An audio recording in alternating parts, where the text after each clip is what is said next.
Thanks for watching. I'm Margot Kimberg, and this is In the Spotlight, a closer look at a crime novel.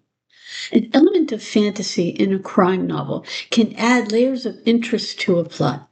It can invite the reader to stretch imagination and leave the disbelief behind and go on the ride. Let's take a look at how that works today and turn the spotlight on Stephen Ross's The Bride Must Be Stopped. It's 1958. Thornton Thacker is a high school student and a sort of private investigator.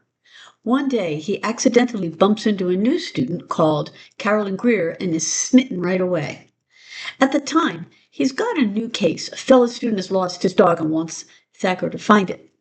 It's not a high-paying case, but Thacker agrees. He and his friend Stanwick are looking for the dog when they come upon a mortally injured man. The man says, "The bride must be stopped," just before he dies, and he holds up a piece of paper with hieroglyphics on it. It turns out that the dead man is a newspaper reporter called Albert Park, and that he was following up on a lead on a very strange story. Thacker and Stanwick joined forces with Thacker's sister Fenella and their friend Rosa to try to work out what the hieroglyphics mean and why Albert Park was murdered. It's not going to be easy, though, because the police, in the form of Detective Franks, have nothing but contempt for Thacker and would just as soon see him in prison, and the young people don't know much about hieroglyphics.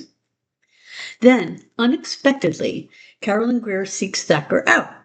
It seems her Uncle Alvin has gone missing, and she's begun to believe her Aunt Scarlett might be responsible. It turns out that Carolyn's parents were experts on ancient Egypt, so Carolyn's interested in Albert Park's death too. With her help, and some consulting of books and another expert, the young people slowly begin to unravel some secrets. As they do, they find that there is a lot more danger for them than they had imagined, and a great deal more at stake. So what are the elements in the novel? What keeps it going? Well, as I say, there's an element of urban fantasy in the novel. Strange things happen, and the book is probably best enjoyed if one sets aside some disbelief. The city itself has a sort of strangeness about it, too. In some ways, it's got a touch of the neon-lit thriller. The story is told from a few points of view, all third-person past tense. The main character, Thacker, is the focus, though, of most of the story. He's smart, nonconformist, and sometimes sarcastic.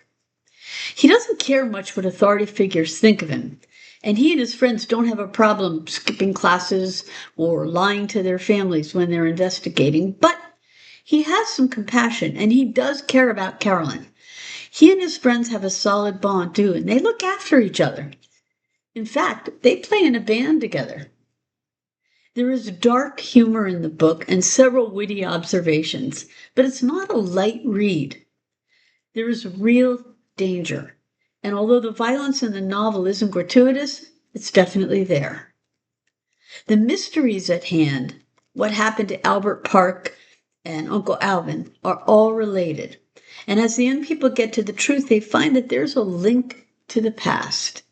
At first, it seems as though the various plot threads aren't closely related, but as it turns out, they are. Once we learn how they're related, the pieces of the mystery fall into place. The Bride Must Be Stopped is a blend of urban fantasy, whodunit, and a touch of noir.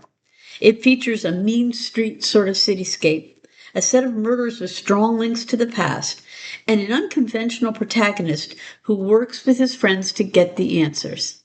This has been In the Spotlight. I'm Margot Kimberg. Thanks for watching.